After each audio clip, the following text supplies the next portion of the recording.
हुआ है, क्या 2024 तक होगा? जब एनटीपीसी में 20 गुना रिजल्ट कहा गया है तो 11 गुना क्यों दिया गया? एक ही विद्यार्थी का रिजल्ट 5 पोस्ट के लिए क्यों भरा गया? और तीसरा और आखिरी सवाल, 12वीं के पद के लिए 12वीं के बच्चों के साथ ग्रेजुएशन के बच्चों को उठाया गया, क्या दोनों का स्तर समान है? और नॉर्मलाइजेशन में 15-20 नंबर किस प्रक्रिया के तहत बढ़ाया घटाया जाता है? अगर आप छात्रों के सवाल जवाब दें सर, शायद उन्हें फायदा हो। आपने सारे प्रश्न पूछे, सारे के सारे महत्वपूर्ण प्रश्न हैं। मैं इन सारे प्रश्नों को एक एक करके लेता हूँ।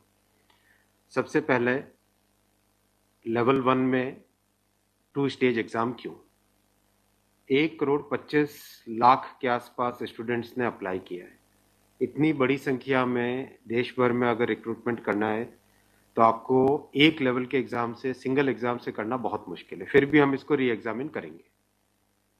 इतनी बड़ी संख्या में 1,25,00,000 कैंडिडेट्स अगर हो तो कैसे उनको एक साथ सेम तरीके से सेम लेवल ऑफ हार्डनेस और क्वेश्चन की, ये सब करना अति डिफिकल्ट है। आप सब इस प्रक्रिया से गुजर चुके हो, आप भी समझते होंगे।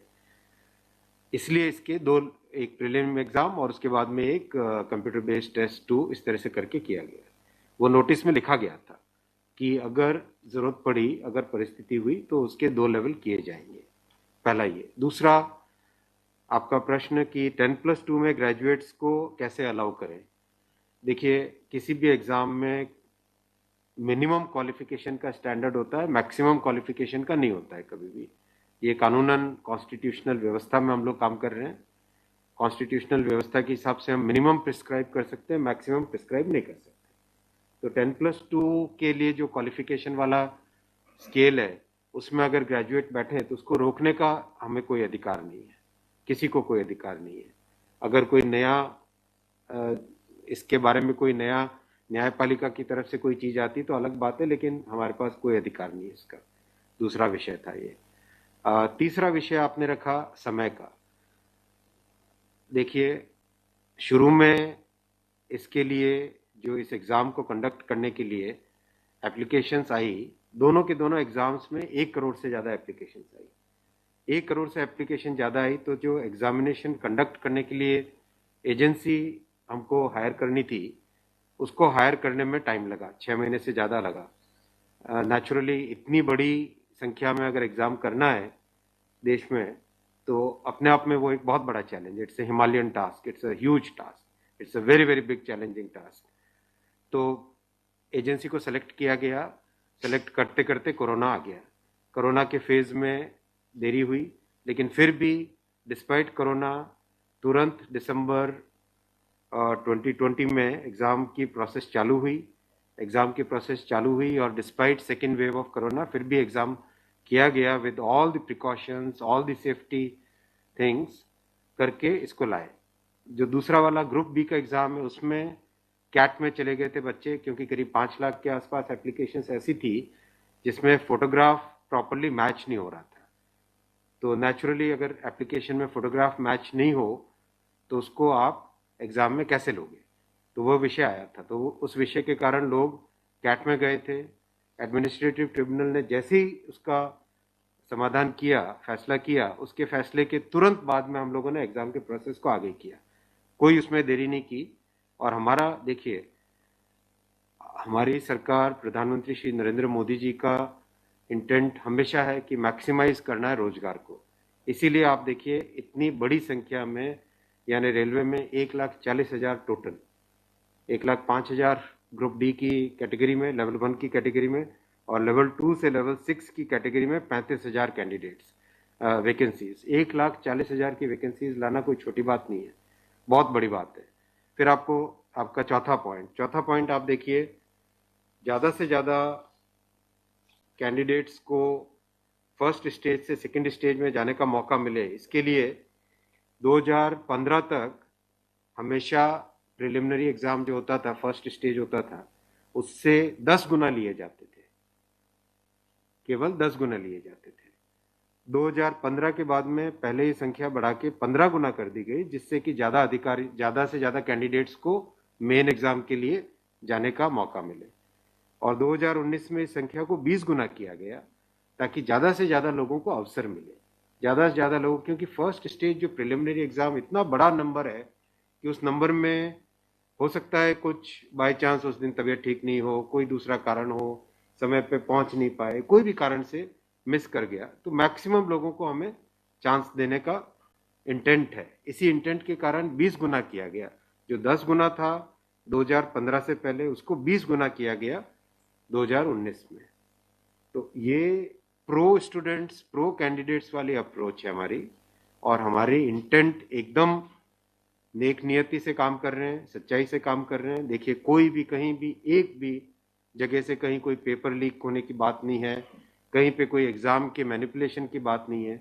जो आज सिर्फ मुद्दा है, मुद्दा सिर्फ इतना है कि शॉर्टलिस्ट कैंडिडेट्स कितने किए जाए, यही मुद्दा है। इस मुद्दे को सॉल्व करेंगे, इसको भी हम बहुत सेंसिटिवली सॉल्व करेंगे। हमारे लिए छात्र हमारे साथी हैं, हमारे भाई हैं, हमारी बहनें जो एग्जाम दे रहे हैं, तो हमारे लिए बहुत इंपॉर्टेंट है। हम इसको बहुत सेंसिटिवली हैंडल करेंगे। तस्वीर और दिखाई पड़ी बच्चों को लाठीचार्ज, कल रात को आपने देखा, अगर तस्वीरें दिखाई हो हॉस्टल में घुस, मैं आपको इतना बताना चाहूंगा कि जो लोग किसी भी अपनी खुद की संपत्ति को अगर जलाते हैं, खुद की संपत्ति पे अगर अटैक करते हैं, उसको डिस्ट्रॉय करने की कोशिश करते हैं, तो उसमें जो प्रक्रिया पुलिस की होती है वो होनी, अगर हुई है, मेरी बात आप इसमें स्पष्ट रखिए कि मैं छात्रों को कह रहा हूं कि आपकी संपत्ति है, आप अपनी संपत्ति को जलाने के लिए क्यों बाहर निकले।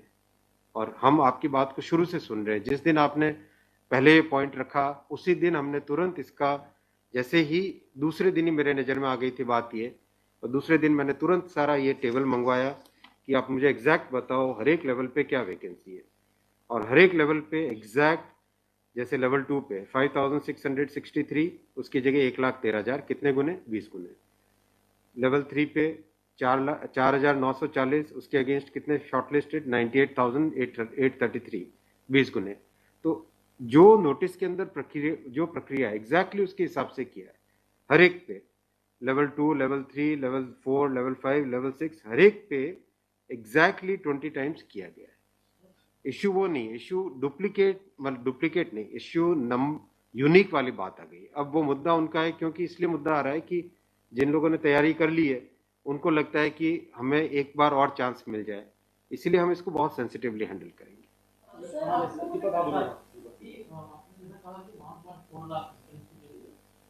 One of the world's largest.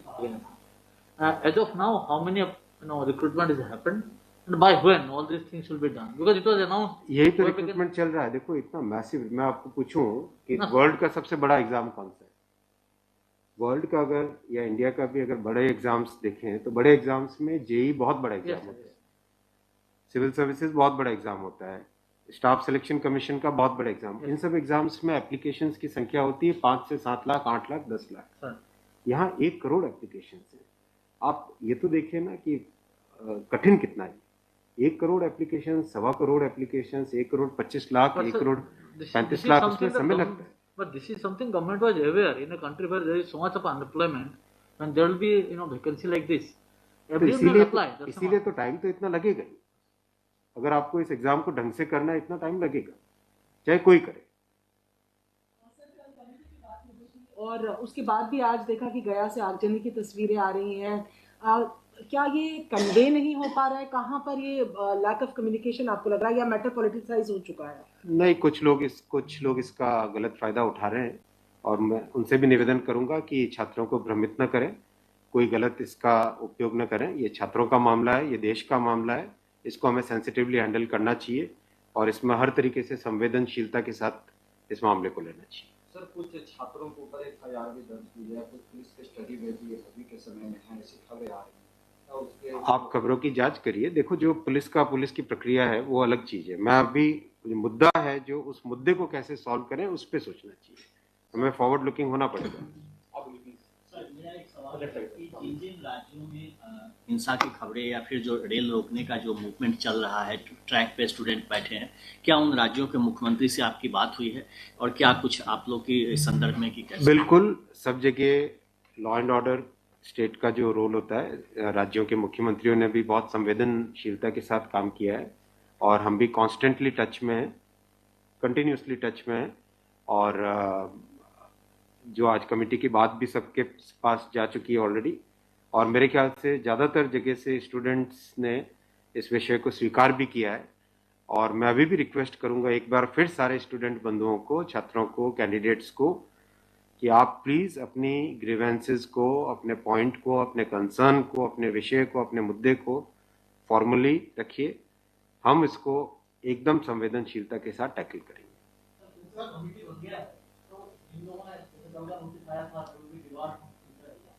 Will that also be considered because they did not know that this is going to happen? नहीं, देखो, कमिटी एक बहुत ही सीनियर ऑफिसर्स की है और ये कमेटी हर चीज को, जितने भी मुद्दे इसमें आएंगे, हर एक मुद्दे को जल्दी से जल्दी, इसमें कमेटी का टाइम लिमिट भी दिया। कितना टाइम दिया हमने? टाइम लिमिट 4 मार्च तक। जो कमेटी की रिपोर्ट आने का क्या मतलब, जल्दी से जल्दी हमारा एम है कि इस मुद्दे को बिल्कुल भी डिले न करके जल्दी से जल्दी सॉल्व करें। 16/2 तक सारे के सारे कैंडिडेट्स अपने कंसर्न सबमिट कर सकते हैं। 3 वीक्स टाइम दिया। I think that's a reasonable time. इससे ज़्यादा टाइम देने की ज़रूरत नहीं है। और कमिटी अपना सारे कंसर्न्स को एग्जामिन करके रिकमेंडेशंस देने का टाइम 4 मार्च दिया गया। तो कोशिश करेंगे उससे पहले अगर हो जाए, 4 मार्च से भी पहले अगर हो जाए। डिपेंड करेगा कि कितने रिप्रेजेंटेशंस आते हैं। और मोटे मोटे मुद्दे तो अभी आ चुके हैं पब्लिक में सबके, इसलिए मुझे नहीं लगता है कि इसमें बहुत ज़्यादा टाइम लगेगा। वो आपकी नॉलेज में आ गया है, मोटा मोटी सही आ गया है।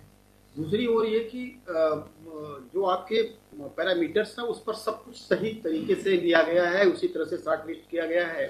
फिर इसमें प्रॉब्लम, फिर उसमें कमेटी आपको रिपोर्ट क्या करेगी और करेंगे क्या? इसका मतलब अगर चेंज करते हैं कुछ तो दूसरे एक बड़ा पक्ष और भी तो विरोध करेगा। हाँ, ये इसीलिए तो मैं आपको देखो बताऊं ना, एग्जैक्ट किसी भी लेवल पे नोटिस में जो लिखा था कि 20 गुना कैंडिडेट लेंगे, अगर आपके सामने टेबल रखा हुआ है, 5,663 की जगह 1,13,000 यानी 20 गुना। 4,940 के लेवल 3 में 98,833 20 गुना। 161 के अगेंस्ट 3223 20 गुना। 17,393 347 3,47,676 20 गुना। 7,124 वैकेंसीज के अगेंस्ट 1,42,413 20 गुना।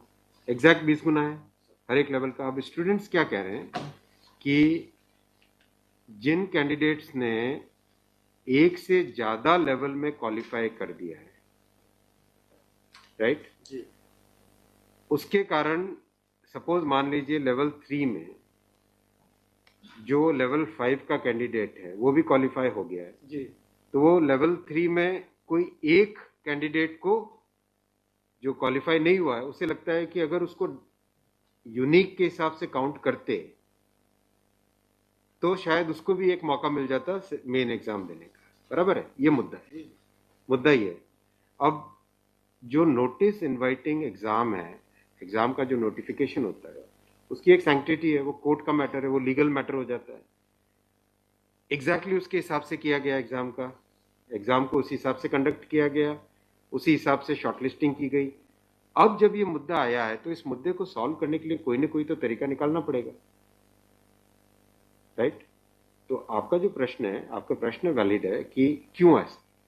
आपके सामने डेटा सामने रखे हुए हैं, डेटा आप सबके सामने है, बिल्कुल एग्जैक्ट डेटा है कोई, और ये डेटा हमने पहले दिन ही दे दिया था।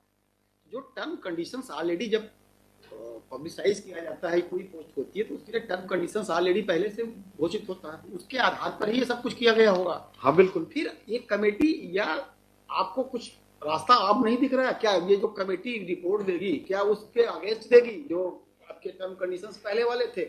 बात वही है ना कि आपकी बात, तो फिर लोग कोर्ट जाएंगे। हाँ, बात वही होगा जो नहीं, अपने को तरीका ऐसा सॉल्व करना पड़ेगा, कोई तो ऐसा तरीका निकालना पड़ेगा जिससे कि जो लोग शॉर्टलिस्ट हुए हैं उनका भी करियर इफेक्ट ना हो, उनके प्रोस्पेक्ट्स भी कमजोर ना हो, और जो लोगों की ग्रीवेंस है उस ग्रीवेंस को तो एड्रेस करना पड़ेगा ना।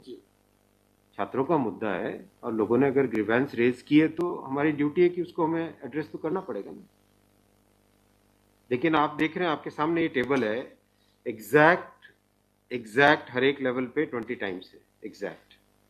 ये आप टेबल आप सब लोग देख लीजिए। और ये हमने जैसे ही शॉर्ट लिस्टिंग हुई, कुछ लोगों ने मुद्दा उठाया, तुरंत मैंने आरआरबीज को क्लियर बोला था कि ये एग्जाम हमारी तरफ से एकदम ट्रांसपेरेंटली होना चाहिए और हर जगह एग्जैक्ट ये सब नंबर्स रखे गए।